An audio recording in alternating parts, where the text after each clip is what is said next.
जापानी लड़की ने पूछा किसी मुसलमान से, भैया रोजा क्या होता है?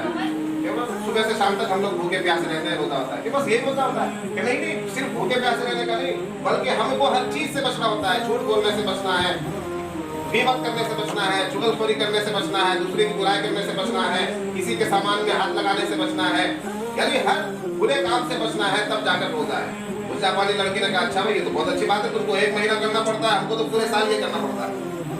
हमको पूरे साल ये करना पड़ता है, पूरे साल सच बोलना पड़ता है, पूरे साल हमको धोखाधड़ी से बचना पड़ता है। तुम्हारा अच्छा है कि 1 ही महीना रह जाओ। तो आज तो मुसलमान ऐसा हो गया कि वो समझता है कि रोजा रखूंगा तभी मैं गाली नहीं दूंगा, रोजा रखूंगा तभी मैं सच बोलूंगा। जबकि सच बोलना और झूठ से बचना, ईमानदारी से रहना, दूसरों को तकलीफ देने से बचना, ये पूरे साल का अमल होना चाहिए। ईमानदार बनकर रहना है, अमानतदार बनकर रहना है, अच्छा बनकर रहना है, सच्चा बनकर रहना है, ये पूरे साल का मामला है।